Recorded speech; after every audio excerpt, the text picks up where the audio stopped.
Parashá Tetzaveh de Shemot capítulo 27, Éxodo capítulo 27, versículo 20.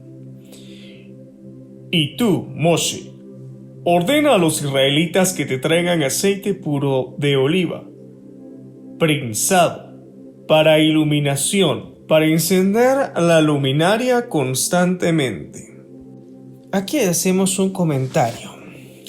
Desde el principio, desde el nacimiento de Moshe, esta es la única porción o parashá o sección de la Torá en la que no aparece su nombre, con excepción del libro de Deuteronomio, porque es la reiteración de la Torá a cargo del mismo Moshe. En la presente sección, el nombre de Moshe no se menciona ni una sola vez. Claro, en Éxodo capítulo 32, versículo 32, el gran líder intercede ante el Todopoderoso en favor de los israelitas y le pide que les perdonara las faltas con el becerro o que lo borrase a él del libro de la Torá. Hashem perdona a Israel y también omite el nombre de Moshe en la presente sección. Algo muy parecido sucede en el libro de Esther, que también se le conoce como el rollo del ocultamiento, en alusión de que allí no figura el nombre del Todopoderoso ni una sola vez. En esta porción, entonces el Todopoderoso se refiere a Moshe refiriéndose a él con el pronombre y tú, evitando llamarlo meramente por su nombre. Esto entonces da punto a realizar diferentes análisis. Y claro, para eso es la Torá, para ser analizada. Continuamos con el versículo 21. En la tienda de reunión, fuera de la cortina divisoria, llamada Parohet, que oculta el arca del testimonio, Aarón y sus hijos la deberán disponer. Es decir, que deberán poner la cantidad de aceite necesaria para que arda la menorá, desde el anochecer hasta la mañana ante Hashem. Es un estatuto eterno para todas las generaciones, que este aceite provenga de los israelitas. Continuamos con el capítulo 28 de Éxodo. Antes de iniciar la lectura de este capítulo, es necesario hacer un énfasis.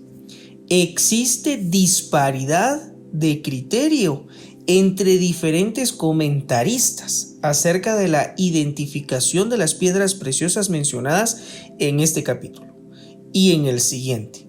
Es por ello que cuando se mencionen algunas piedras preciosas, puede analizarse y compararse con otros textos, otras versiones e inclusive algunos otros comentarios. En ningún momento esto es absoluto, solamente se reflejan algunas opiniones. Comenzamos con el versículo 1. Hashem le dijo a Moshe: separa a tu hermano Aarón y a sus hijos de los israelitas. Acércalos a ti para que Aarón y sus hijos, Nadab, Abiú, Eliezer e Itamar, sean sacerdotes para mí. Deberán confeccionar para tu hermano Aarón vestimentas de santidad que sean para gloria y esplendor. Estas vestimentas debían estar confeccionadas con los elementos donados por los israelitas para todo lo relativo al santuario. Continuamos con el versículo 3. Habla con la gente talentosa. Literalmente se debe traducir sabios de corazón. A quienes yo he dotado de espíritu de sabiduría, cualidades artísticas para que confeccionen las vestimentas de Aarón y los subsiguientes sacerdotes principales, para consagrarlo como sacerdote mío. Estas son las vestimentas que deberán confeccionar: un hoshen, es decir, un pectoral; un efod, es una especie de delantal; una sotana, una túnica con diseño de cuadros, un turbante y un cinturón. Deberán confeccionar vestimentas de santidad para tu hermano Aarón y sus hijos, para que oficien como sacerdotes ante mí. El efod es una especie de delantal con tiradores y cinturón. Continuamos con el versículo 5. Deberán usar oro, lana turquesa, lana pura, lana roja e hilo de lino. Hagan el efod de lino de oro, de lana turquesa, lana púrpura, lana roja e hilo de lino, obra de tejedor experto.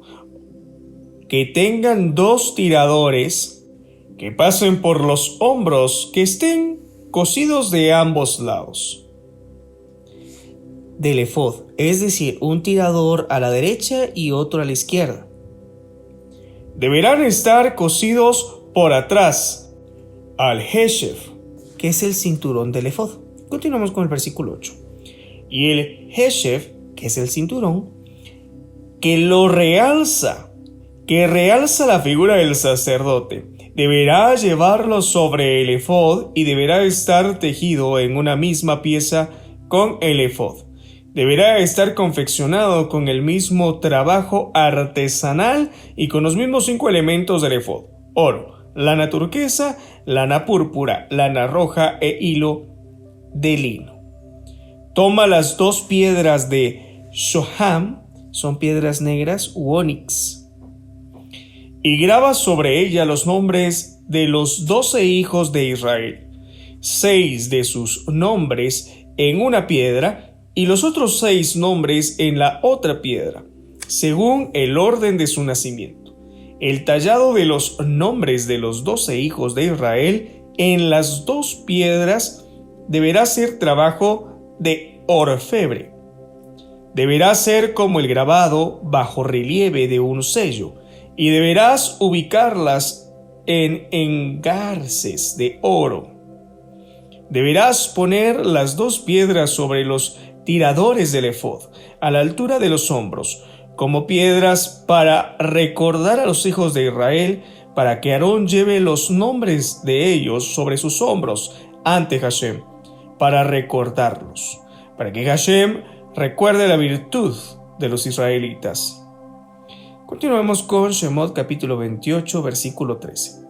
Haz engarces de oro para los tiradores del efod, en los cuales pondrás las 2 piedras, y haz 2 cadenillas trenzadas de oro puro para los extremos superiores del joshen, es decir, el pectoral. Una vez que el joshen esté armado, las cadenillas deberán estar unidas en los engarces. Haz el joshen mishpat, es decir, el pectoral, trabajo de tejedor experto, tal como el efod, es decir, el delantal, tejido de oro, lana turquesa, lana púrpura, lana roja e hilo de lino. Una vez plegado, al medio por su parte inferior será cuadrado, 1 palmo su largo y 1 palmo su ancho. Un palmo es un seret, medida que aproximadamente es entre 24 y 30 centímetros. Coloca piedras preciosas en los engastes del joshen destinados a ellas, en las 4 hileras de piedras, una hilera de odem. Algunos comentarios indican de que esta puede ser cornalina o rubí. Pitda, es decir, esmeralda. Y bareket, es una especie de onix con rayas negras, blancas y rojas distribuidas por igual. La segunda hilera, nofej, es decir, carbono, o bien también puede ser la piedra del color celeste cielo. Zafir, puede ser zafiro negro azulado. Y ayahalom, es decir, un diamante. La tercera hilera, leshem, es una especie de zafiro negro azulado. Shefo, es una especie de cuarzo gris. Y ajlamá, puede ser amatista. Y la cuarta hilera, Tarshish. Puede ser crisólito. Shoham. Puede ser una piedra negra. Y Yashfe. ¿Qué puede ser jaspe? Las piedras deberán estar insertadas en engastes de oro, rellenándolos. O sea, las piedras rellenan y cubren el espacio que tienen en el engaste. Continuamos con el versículo 21. Las piedras deberán ser tantas como los nombres de los hijos de Israel. 12 piedras tal como sus nombres, grabados bajo relieve, como un sello. Cada una de las piedras corresponde a cada uno de los nombres, según su orden de nacimiento. Así deberá ser para las 12 tribus. Eso quiere decir que la primera piedra mencionada corresponde al primero de los 12 hijos de Israel. Continuamos con el versículo 22. Haz para el Joshem, es decir, el pectoral, cadenillas de oro trenzadas para su extremo superior. Haz para el Joshem 2 aros de oro. Coloca los 2 aros en los 2 extremos superiores del Joshem, es decir, el pectoral. Coloca las 2 cadenillas en los 2 aros de los extremos superiores del Joshem. Y los otros 2 extremos de las 2 cadenillas trenzadas, únelos con los 2 engarces que deberás colocar en los tiradores del efod, es decir, el delantal, por su parte delantera. Haz 2 aros de oro y colócalos sobre los 2 extremos inferiores del Joshem, en el borde que está del lado del efod hacia adentro. El Joshem era un tejido rígido, rectangular, doblado por la mitad, formando así como 2 piezas cuadradas, una exterior y la otra interior. Los aros superiores del Joshem estaban en el cuadro exterior, mientras que los 2 aros inferiores estaban hacia adentro, o sea, en el cuadro interior. Continuamos con el versículo 27. Haz 2 aros de oro y colócalos en la parte inferior de los 2 tiradores del efod, es decir, el delantal, es decir, sobre la cintura. Del lado de afuera. Esto es del lado de atrás del efod. Del lado de su unión, donde los tiradores del efod se unen con el efod.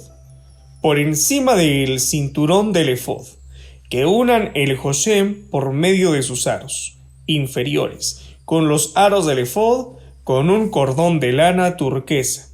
Literalmente se dice tehelet. Para que permanezca por encima del cinturón del efod y que el Joshem no se separe del efod. Aarón deberá llevar los nombres de los 12 hijos de Israel en el Joshem Mishpat, es decir, el pectoral del juicio, sobre su corazón, siempre que entre en el santuario para recordación constante ante mí. En el Joshem Mishpat, es decir, el pectoral de juicio, coloca el Urim y Tumim. El Joshem era una placa de tejido rígido plegada por la mitad y en su interior estaba el Urim y el Tumim, una escritura conteniendo el nombre explícito del Todopoderoso. Urim deriva de Meir, que significa iluminar, y Tumim deriva de Matamem, que significa perfeccionar. Pues el Joshem iluminaba y perfeccionaba las palabras del sacerdote que lo llevaba. El sacerdote principal consultaba a Hashem a través del Joshem y a través del Joshem que tenía el nombre escrito en su interior. El sacerdote recibía las respuestas. Además de los nombres de los 12 hijos de Israel, el Joshem tenía también los nombres de los 3 patriarcas y las palabras Shiftei y Eshurun, que literalmente significa tribus de Israel, completando de esta forma todo el abecedario hebreo. De hecho, su nombre no sería abecedario, sino sería el alefato. Continuamos siempre con el versículo 30. Que esté sobre el corazón de Aarón, siempre que se presenten ante Hashem, que Aarón cargue el juicio de los israelitas sobre su corazón ante Hashem continuamente. Cuando se refiere al juicio de los israelitas, se refiere al Hashem, que se lo consultaba para juzgar o guiar a los israelitas, y el Espíritu Divino respondía por su intermedio. Continuamos con el capítulo 28, versículo 31.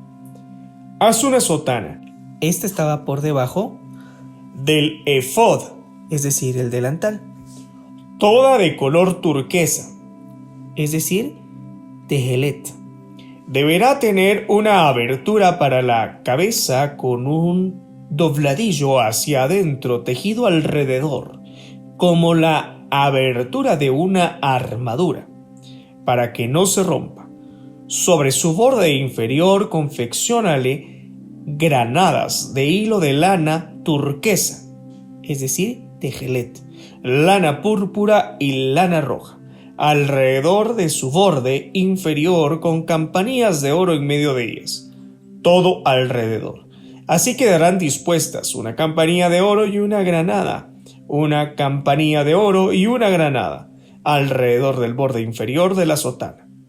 Las granadas y las campanillas deberán estar intercaladas. Continuamos con el versículo 35. Aarón deberá vestir la sotana siempre que oficie como sacerdote. Su sonido se escuchará cuando ingrese al santuario ante Hashem y cuando salga, para que no muera. Es decir, si oficia sin tener puestas las ropas sacerdotales, queda sujeto a la muerte espiritual. No es juzgado por jueces humanos. Las campanillas tienen por objeto de advertir al sacerdote sobre la santidad del servicio que lleva a cabo. Continuamos con el versículo 36. Haz una placa de oro puro y graba en ella, grabado en relieve como un sello, consagrado a Yud Hei Vav Hei. Sujétala con el hilo de lana turquesa y dicho hilo estará sobre el turbante. La placa estará sobre la frente en la parte delantera del turbante. Deberá estar sobre la frente de Aarón para que Aarón cargue con las faltas que se cometan en las ofrendas sagradas que consagren los israelitas, de cualquiera de sus sagradas ofrendas. El tzitzit, la placa, servía como instrumento de expiación por las ofrendas ofrecidas en estado de impureza espiritual. Continuamos siempre con el versículo 38. Deberá estar siempre sobre su frente para que sean aceptados ante Hashem. La responsabilidad de sus errores era transferida a Aarón y, por lo tanto, el tzitzit juega un papel importante. Continuamos con el versículo 39. Haz la túnica bordada a cuadros de lino que deberán vestir debajo del meil o sotana. Haz también un turbante de lino. Haz un cinturón, obra de bordador. Para los hijos de Aarón se harán solo 4 prendas. Hazles túnicas y hazles cinturones, hazles gorros, turbantes, para gloria y esplendor, y también bermudas. Las 8 vestimentas mencionadas precedentemente las vestirás a tu hermano Aarón, y a sus hijos les vestirás. Son las 4 prendas mencionadas.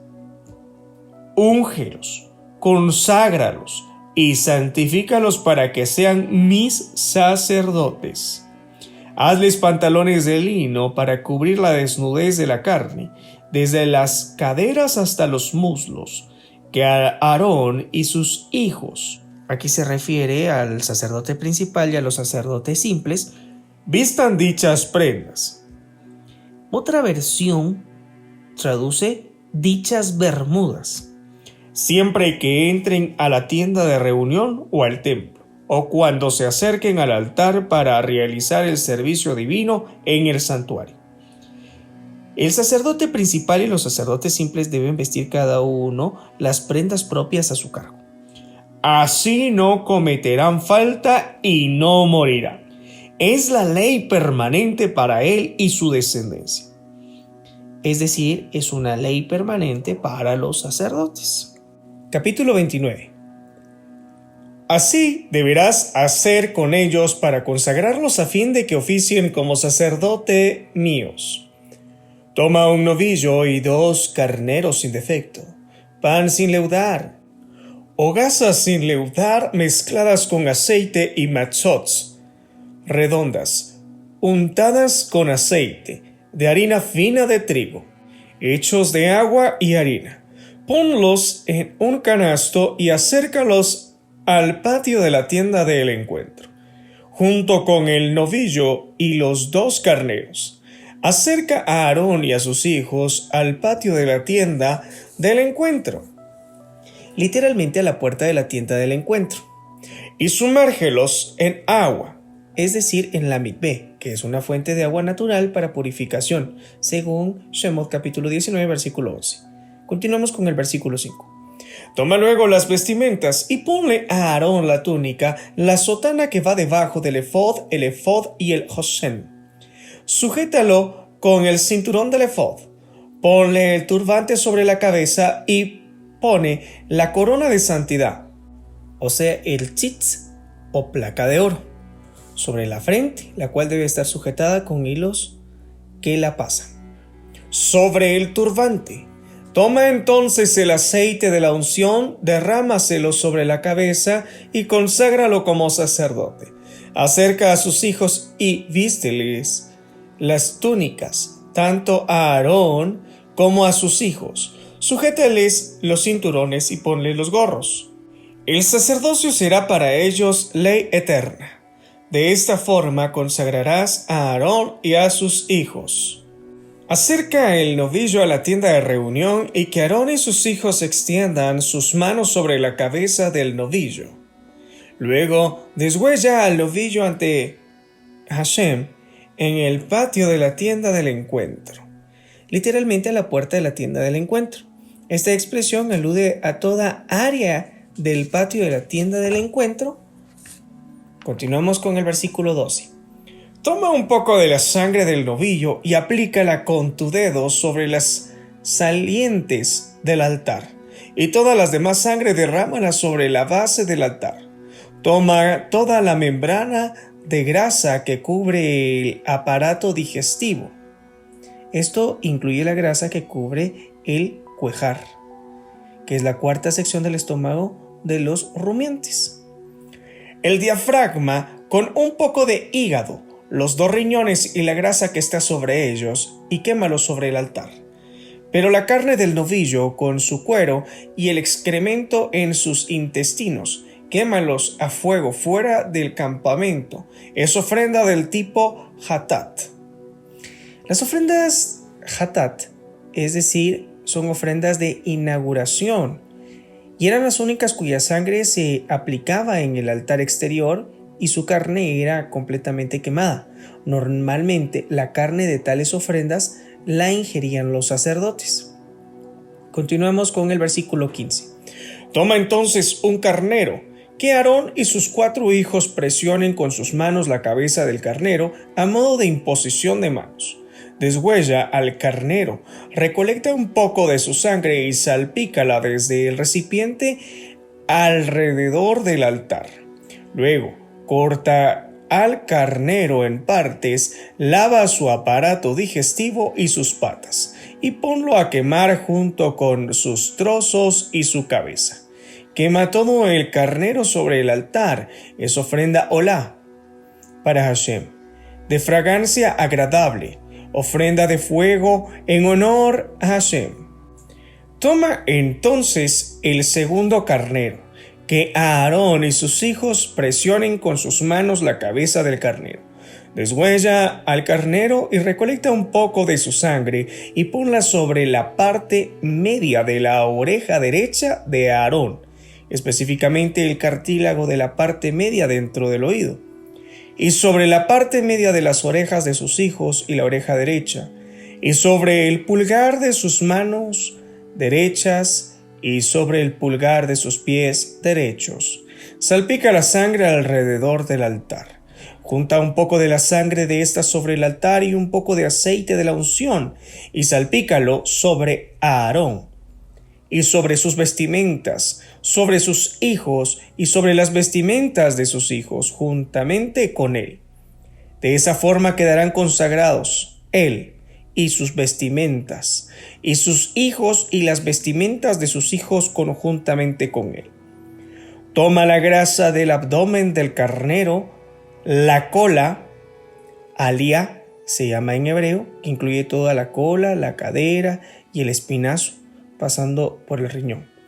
La membrana de grasa que cubre el aparato digestivo, el diafragma con un poco de hígado, los 2 riñones, la grasa que está sobre ellos y el muslo derecho.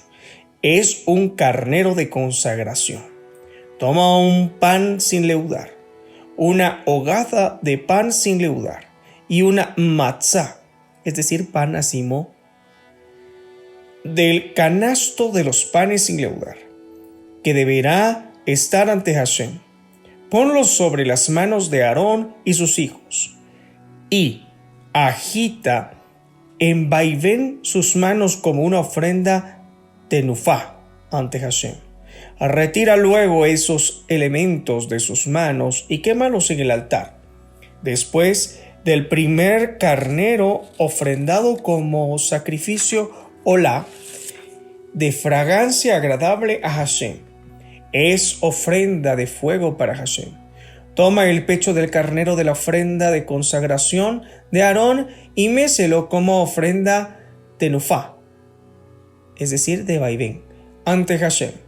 Entonces esa será tu porción.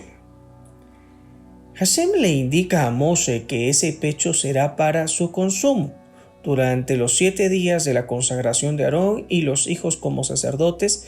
Fue Moshe quien ejercitó como tal, y por eso el pecho le fue destinado a él, porque le corresponde a un sacerdote en ejercicio. Continuamos con el versículo 27. Consagrarás de aquí en más el pecho de la ofrenda tenufá, es decir, de vaivén horizontal, y el muslo de la ofrenda terumá, es decir, de vaivén vertical. Tales partes se consagrarán meciéndolas vertical y horizontalmente y entregándoselas luego al sacerdote para que las ingiera. Esas partes, el muslo derecho y el pecho, son las que deben consagrar, porque son partes del carnero de consagración de Aarón y sus hijos, que quedaron consagradas por medio del mecimiento horizontal y vertical.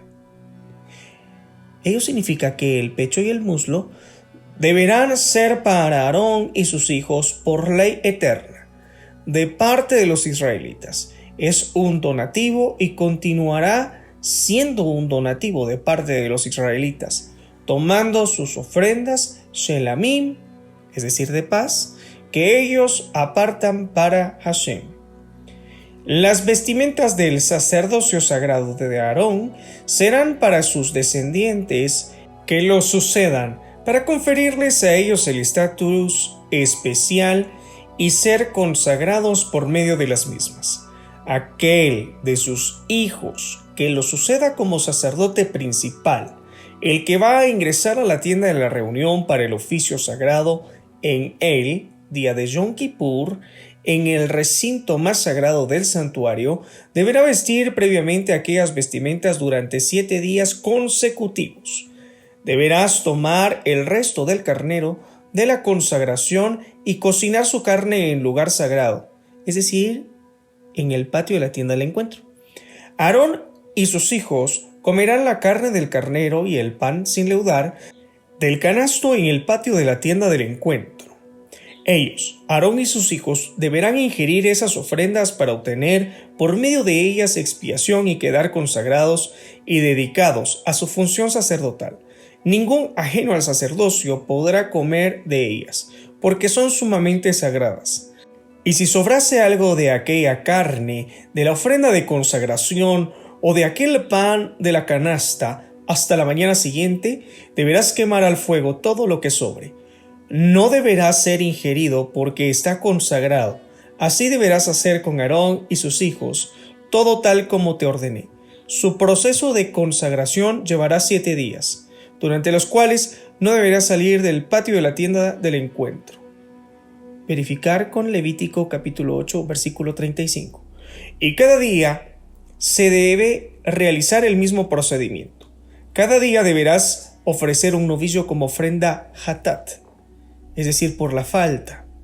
Por las expiaciones de purificación del altar, deberás purificar el altar de su anterior estado de profano, ofreciendo expiación por él, salpicando la sangre de los sacrificios con el dedo, y deberás ungirlo para santificarlo. Como comentario, pues el altar deberá ser purificado por cualquier acción inadecuada relacionada con su construcción. Un ejemplo de ello: ¿qué hubiese pasado si alguien hubiese donado algo para su construcción, pero es un elemento robado o tiene algún gravamen? Entonces necesita ser santificado. Versículo 37. Durante 7 días deberás hacer la expiación del altar y consagrarlo. El altar será sumamente sagrado, de modo que todo aquel que toque el altar, incluso una ofrenda inepta para tal fin, quedará consagrado. Es decir, incluso una ofrenda inválida que no haya sido ubicada sobre el altar queda espontáneamente consagrada y no debe ser retirada de allí. Continuamos con el versículo 38. Esto es lo que deberás ofrendar sobre el altar. Por día, 2 corderos menores de 1 año siempre. Un cordero ofréndalo de mañana y el otro cordero ofréndalo a la tarde. Con cada cordero ofrenda la 10ª parte de un efá de harina fina mezclada con la 4ª parte de un hin. El hin y el efá son medidas de capacidad.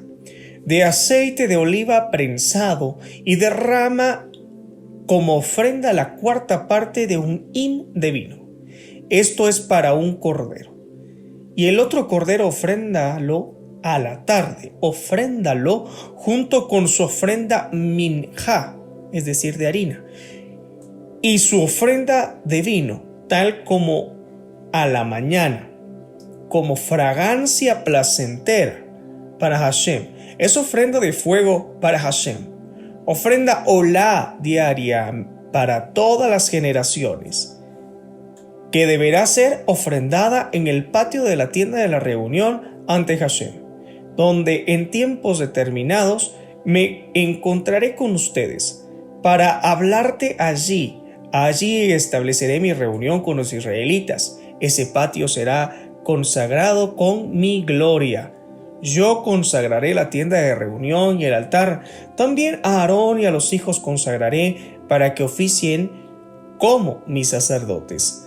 Yo haré reposar mi presencia entre los israelitas y seré el Elohim de ellos, y ellos reconocerán que yo soy Hashem, su Elohim, que los saqué de Egipto para morar entre ellos. Yo soy Hashem, Elohim de ellos. Continuemos con el capítulo 30, versículo 1. Haz un altar para quemar el incienso. Hazlo de madera de cedro. Su longitud deberá ser de 1 codo y su codo de 1 codo. Será cuadrado. Su altura deberá ser de 2 codos y sus salientes deberá formar una sola pieza con el altar mismo. Recúbrelo de oro puro, tanto su techo, sus paredes alrededor y sus salientes. Hazle una corona de oro alrededor.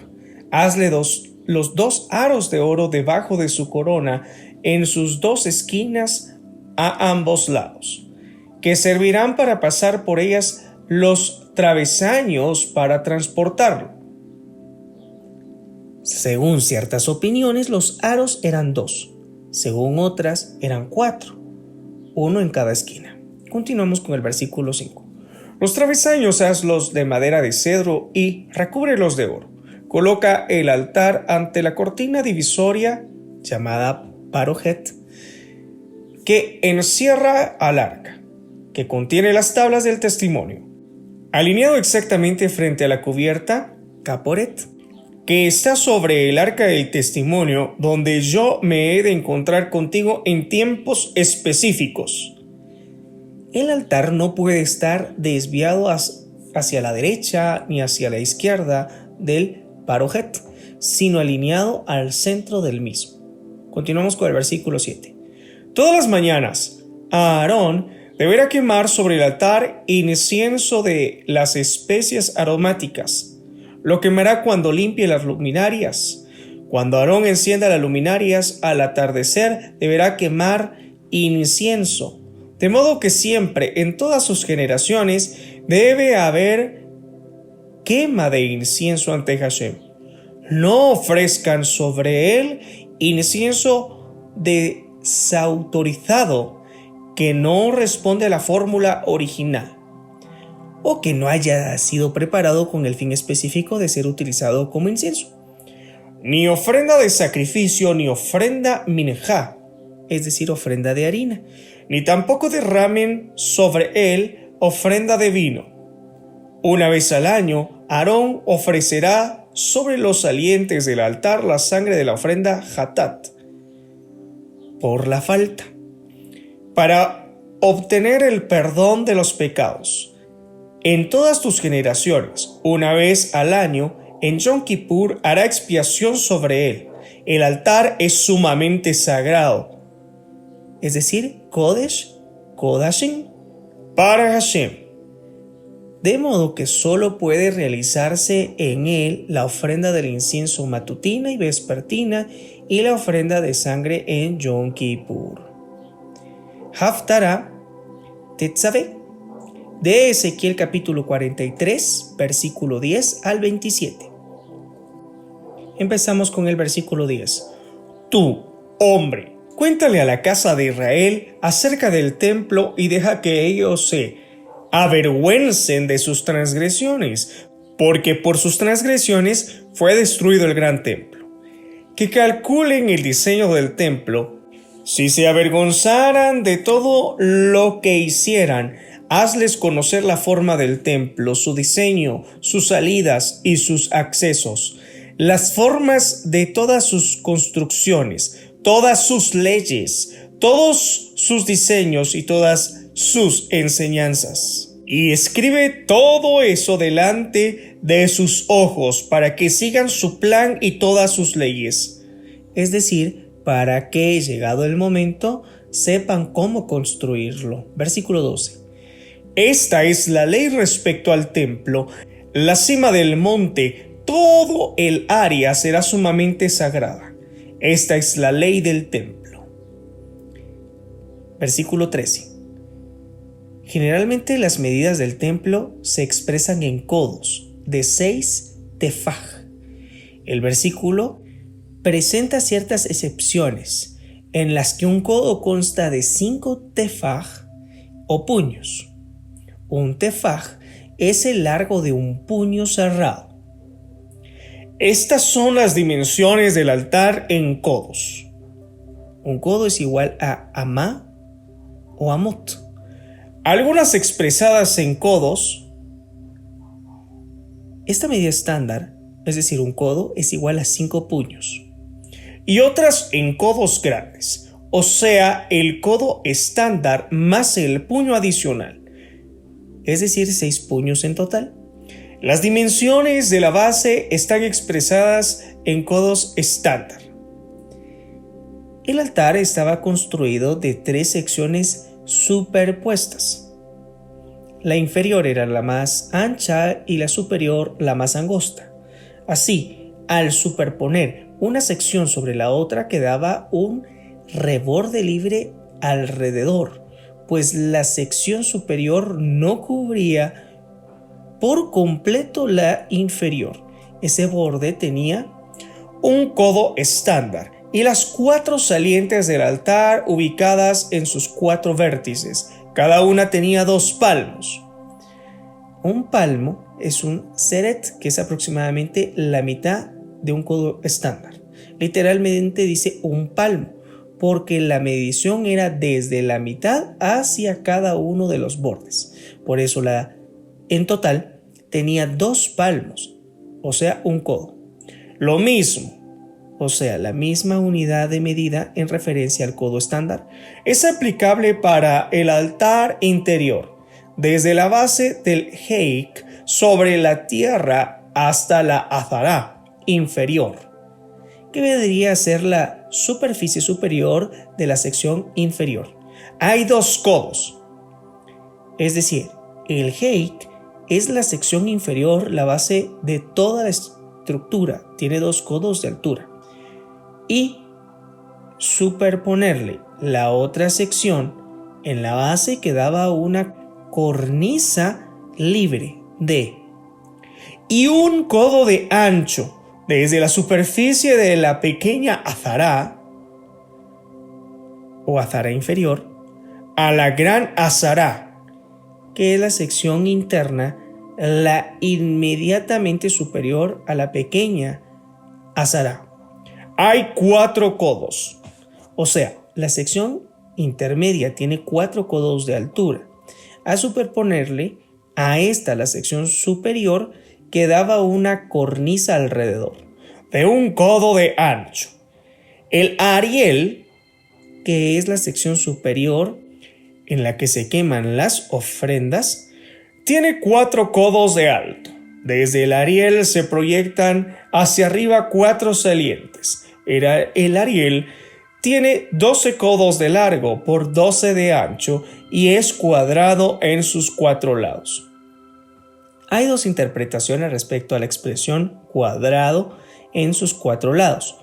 Uno lo toma literalmente, de modo que esta sección debe tener concretamente 12 por 12 codos, y la otra interpretación entiende lados en el sentido de cuadrantes, de modo que dicha superficie está compuesta por 4 cuadrantes iguales, cada uno de 12 por 12, lo que da un total de 24 por 24 codos que surgen de medir desde un punto central, 12 codos hacia las 4 direcciones. Asimismo, había una franja alrededor de 1 codo de ancho por donde caminaban los sacerdotes, y rodeando a esa franja había un borde también de 1 codo de ancho, de modo que la sección superior tenía una superficie total de 28 por 28 codos. Continuamos con el versículo 17. La Azará, es decir, superior, es decir, la sección intermedia, tiene 14 codos de largo por 14 de ancho y es cuadrada en sus 4 lados. Y una franja de alrededor es de 2 medios de codo, es decir, midiendo desde el centro de dicha franja hacia cada uno de sus bordes hay medio codo, por lo que el ancho total de la franja era de 1 codo, y su cornisa alrededor es de 1 codo de ancho. La superficie total de esta sección es entonces 30 por 30 codos. Los que ascienden por sus rampas deben orientarse hacia el este, es decir, la derecha. Continuamos con el versículo 18. Luego me dijo: Tú, hombre, así dice Hashem Elohim, estas son las normas del altar para el día en que sea terminado, para ofrecer sobre él ofrendas olá y para salpicar contra él la sangre de las ofrendas, a los sacerdotes levíticos, descendientes de Sadoc, aquellos que están próximos a mí, los que me sirven, dice Hashem Elohim, les darás un novillo joven para ofrenda hatat, es decir, una ofrenda por el pecado. Sadoc fue el primer sacerdote principal en oficiar en el templo de Salomón. Continuamos con el versículo 20. Toma un poco de su sangre y ponla sobre las 4 salientes del altar y sobre las 4 vértices de la Azará superior y sobre el borde alrededor. Así lo purificarás y le brindarás expiación. Toma entonces el novillo de la ofrenda hatat, es decir, por el pecado, y quémalo donde termina el templo, fuera del santuario, es decir, fuera del templo, pero dentro de los límites del monte del templo. Continuamos con el versículo 22. El segundo día de inauguración del altar ofrenda un chivo sin defecto, como ofrenda hatat, es decir, por el pecado. Los que salpican la sangre, que purifiquen el altar como lo purificaron con el novillo. Cuando termines la purificación, es decir, todos los días después de haber finalizado la purificación del altar con la sangre del chivo, según el versículo 22, deberás ofrendar un novillo joven sin defecto y un carnero del rebaño sin defecto. Deberás ofrendarlos ante Hashem, es decir, ponlos sobre el altar. Y los sacerdotes echarán sobre ellos sal y los ofrecerán como sacrificio olá ante Hashem. Durante 7 días deberás ofrecer diariamente un chivo como ofrenda hatat, y también un novillo joven y un carnero del ganado menor, todos sin defecto físico alguno. Durante 7 días estas ofrendas harán expiación por el altar y lo purificarán, así lo consagrarán.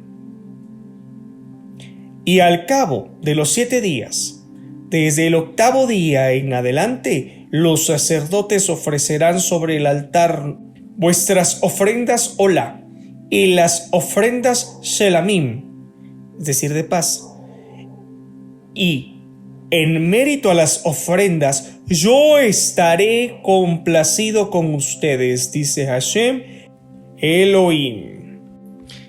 La porción de esta semana, titulada Tetzaveh, o que recibe este nombre, significa y mandarás. Todos somos llamados a vivir una vida práctica en el Evangelio, en las buenas nuevas, en la salvación, en el mensaje eterno. Pues este mensaje es eterno. Y no todos en el pasado tuvieron ese privilegio de oficiar dentro del tabernáculo o del templo. Existían roles. Pero todos tenemos el llamado a vivir en nuestro interior como sacerdotes. Y solamente así se cumplirá el mandamiento de un reino de sacerdotes, una nación santa. Para algunos el mandamiento de Éxodo capítulo 28, versículo 28, de no separar el pectoral del efod, es lo equivalente a la separación de lo sublime y lo mundano.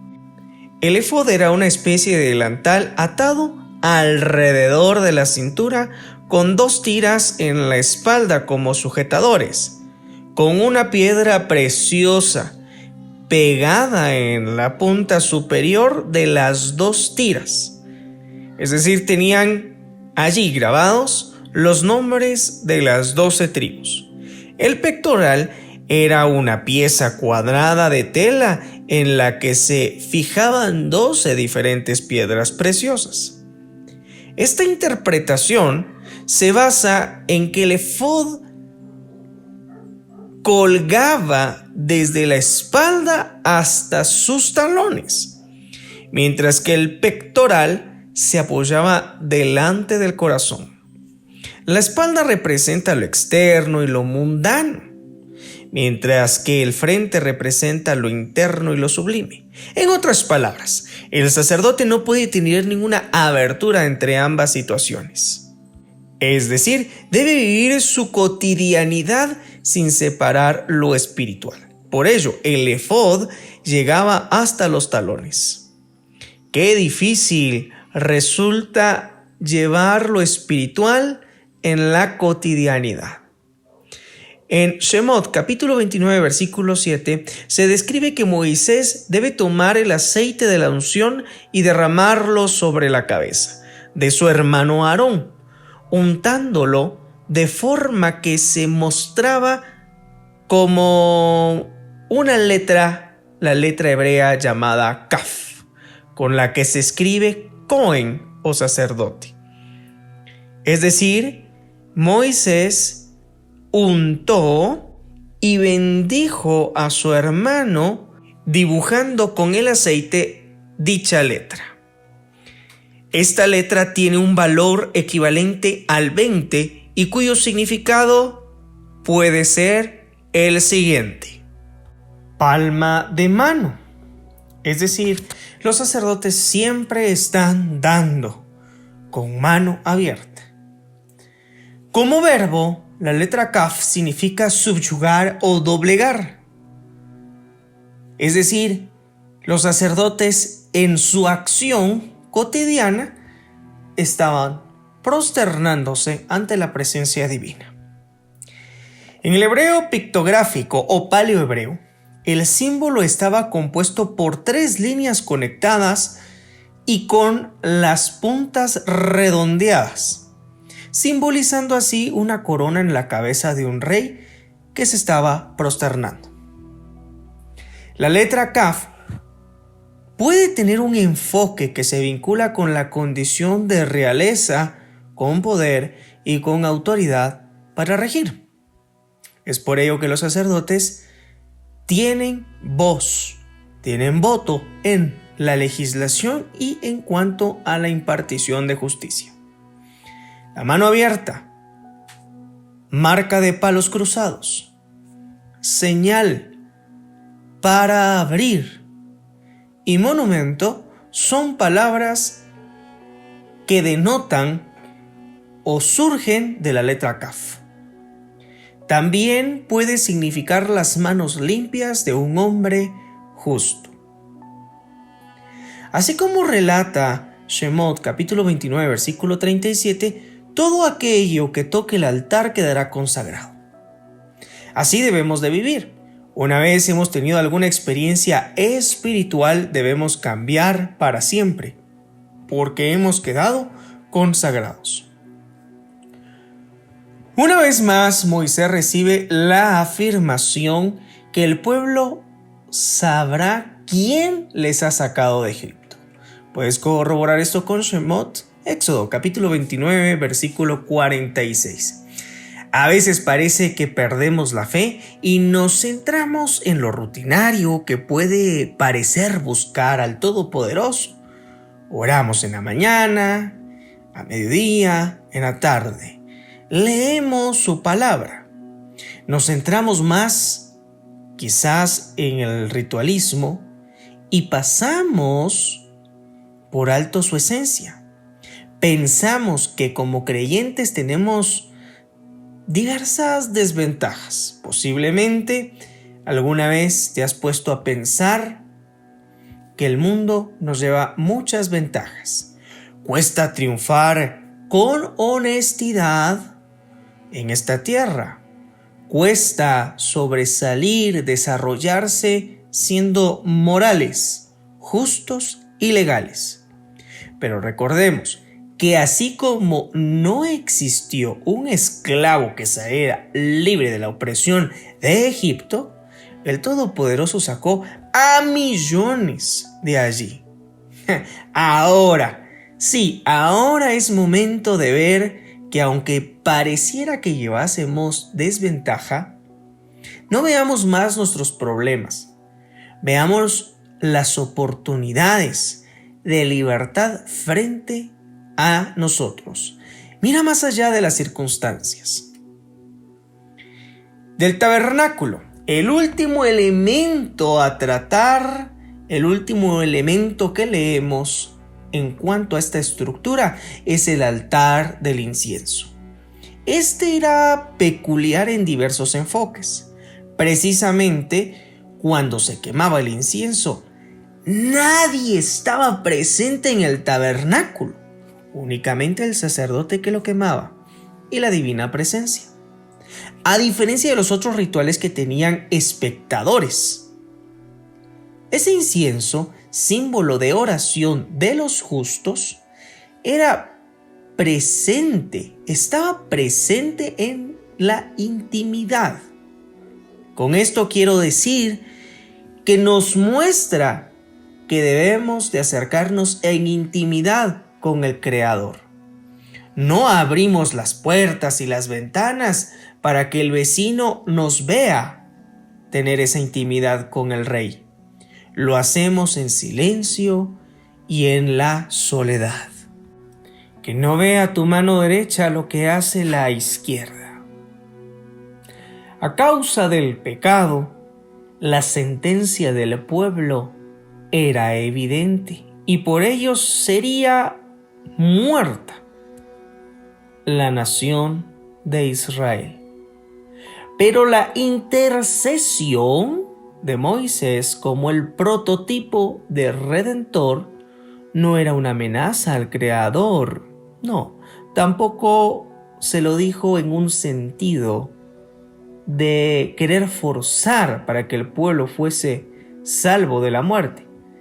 No, nunca intentó extorsionar al Creador, sino que abogó por el perdón de los pecados. De ahí la frase: si tú no perdonas el pecado del pueblo, bórrame del libro que has escrito. Según Éxodo capítulo 32, versículo 32. Si el pueblo es aniquilado, Moisés dejaría de tener la misión que se le había encomendado.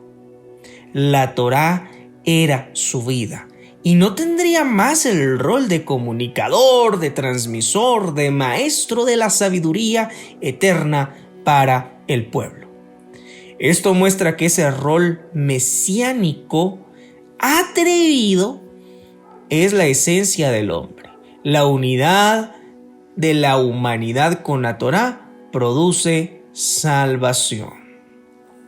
Otro enfoque del por qué en esta porción no aparece el nombre de Moisés, para algunos es que en esta semana de la lectura, en el transcurso de esta semana, Moisés fallece. Sí, es justamente en esta época donde se conmemora la muerte, el descanso más bien, de Moisés. Moisés fue tanto profeta como sacerdote. Los sacerdotes transmiten su oficio generacionalmente, mientras que el profeta no. En esta porción se plasma el rol de Aarón como el sacerdote del tabernáculo, sin verse eclipsado por Moisés. El sucesor profético de Moisés es Josué, su discípulo, quien introduciría al pueblo a la tierra prometida. Tanto Josué como Aarón tienen el mismo rol, cada uno en su enfoque, acerca de presentar la promesa, uno a través de la conquista y el otro a través de los sacrificios.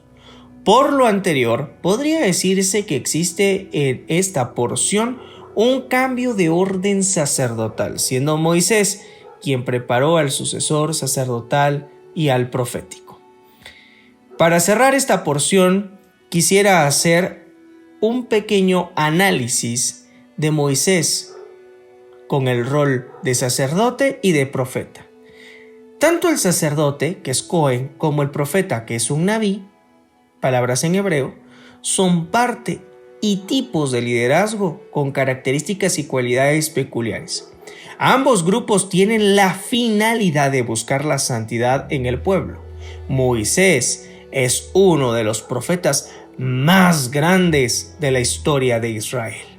Veamos esas diferencias entre sacerdote y profeta. Los sacerdotes tienden a ser personas más pasivas. Debiesen ser apolíticas, con oficio en el santuario más que en el centro del debate político. En cambio, los profetas suelen ser personas llenas de dramatismo, quienes transmiten la verdad a los poderosos sin miedo a enfrentarse a reyes y a tribunales. Tampoco tienen miedo a enfrentarse a sociedades enteras, pues tienen ideales superiores que pudieran parecer utópicos. En cuanto al sacerdocio, el pueblo de Israel fue llamado a ser, sí, sacerdote y no profeta. Este es un reino de sacerdotes. Moisés deseó que Israel fuera un reino de profetas. Lo puedes corroborar con el libro de Números, capítulo 11, versículo 2. Este fue únicamente un deseo de Moisés. Él deseaba y quería que fuese un reino de profetas, pero no fue una realidad. El legado sacerdotal era transmitido generacionalmente de padre a hijo. El legado profético, en cambio, era transmitido mediante el rol de discípulo. Así era la secuencia. En este caso, el discípulo de Moisés era Josué. El rol del sacerdote estaba enfocado a su oficio. Por ese enfoque, no parecía ser tan carismático como el profeta. El mensaje profético tenía un rasgo muy personal y con estilo peculiar. Nunca existieron profetas con el mismo estilo. Nunca existieron sacerdotisas, pues este era un oficio formal. Mientras que sí existieron profetisas, pues sí existió siempre ese rol de autoridad personal. Los sacerdotes tenían una vestimenta peculiar y tradicional. En cambio, los profetas no tenían uniformes especiales. Los sacerdotes eran escuchados con normativas llamadas kavod. Kavod significa honor, respeto y dignidad, que incluía algún protocolo de formalidad. En cambio, los profetas eran honrados con ser escuchados, pero no incluía un protocolo de respeto llamado kavod. Los sacerdotes eran separados del pueblo, sirviendo en el templo, buscando apartarse de la profanación y o contaminación. En cambio, los profetas eran parte del pueblo, de las demás tribus. Ellos ejercían roles de pastor, por ejemplo, Moisés y Amós, e inclusive granjeros como el profeta Eliseo. Para los sacerdotes existían normativas respecto al matrimonio, pues únicamente podían casarse con personas de su misma tribu, si querían seguir perteneciendo a esta orden. Cuando los profetas recibían un mensaje o una visión, realizaban trabajos especiales que les alejaba de la cotidianidad del trabajo. Aquí vemos una diferencia laboral. Los sacerdotes ofrecían sacrificios en silencio. En cambio, los profetas servían al Todopoderoso por medio de la Torá. Los sacerdotes tenían un rol de tiempo basándose en ciclos de día, semana o mes. Lo mismo era ayer como hoy. Los profetas vivían en el tiempo del pacto, tanto así que el presente podía ser totalmente distinto al ayer o al mañana. El servicio sacerdotal no cambiará nunca. El servicio profético estaba en constante cambio, pues las sociedades evolucionan. Desde un enfoque filosófico, el sacerdote trabajaba en pos de la historia. En otras palabras, representaban una estructura bien constituida. Desde un enfoque filosófico, el profeta trabajaba para santificar la naturaleza. En otras palabras, representaban la espontaneidad y no por ello dejaban el fundamento, pues este siempre fue y será la Torá. En cuanto a las acciones más comunes de los sacerdotes está learot y leavdil, palabras hebreas que significan instruir y distinguir respectivamente. La principal actividad del profeta era la proclamación de la palabra, es decir, la Torá. En otras palabras, el evangelio eterno. Para el sacerdote era necesario la proclamación de la ley, es decir, la halajá, como palabra del Eterno con un fin creacionista.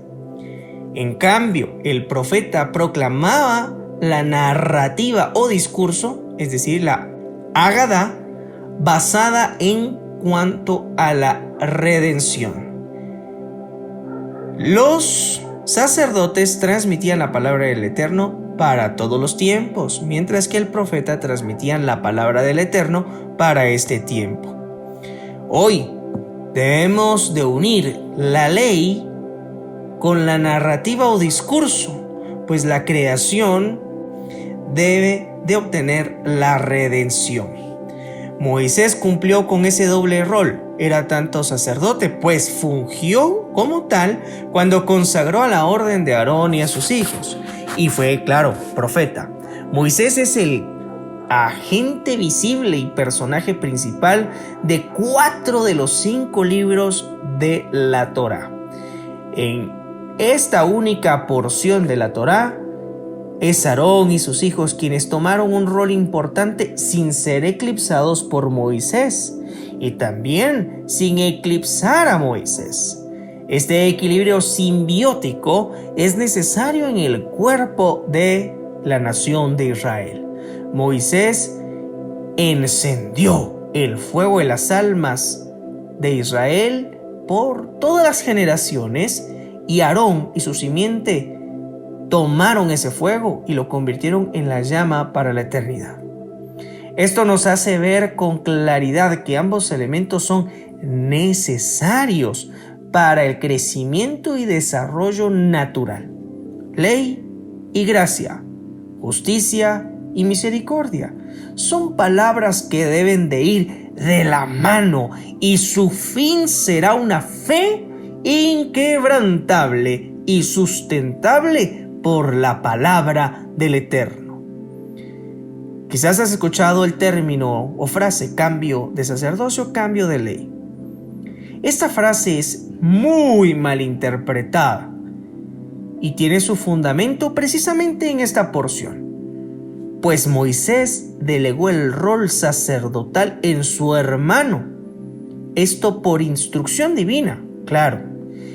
Y la ley en esta porción, Tetzabé, tiene un rol de limpieza o expiación. Pero posteriormente la orden sacerdotal de Melquisedec ha cambiado sin negar y sin abolir la ley, sino en el orden estricto de limpieza y expiación, que es el enfoque de esta porción. La Torá es tan eterna como su encarnación, Yeshua de Nazaret. Esta semana puedes profundizar los siguientes temas. ¿Por qué esta porción, a diferencia de las otras, es la única que no incluye el nombre de Moisés? Significado de la frase: si tú no perdonas el pecado del pueblo, bórrame del libro que has escrito. Shemot 32:32. El pecado mata y destruye el tabernáculo. Son temas para analizar. También puedes meditar sobre lo siguiente. Responde a la pregunta: ¿cómo podemos mejorar el sacerdocio interno? Mi nombre es Juan Carlos Castillo Rodríguez y ha sido un gusto compartir contigo esta porción tan maravillosa llamada Tetzabé, pues es palabra del Eterno. Ahora te invito a que tú puedas seguir creciendo espiritualmente. Espero encontrarte en una próxima ocasión y puedes visitarnos a través de nuestras redes sociales, Ministerio Shedeur, también a través de nuestro sitio web shedeur.com, en donde encontrarás mucha información al alcance de tu mano. Todos los recursos son gratuitos. Shalom, hermanos.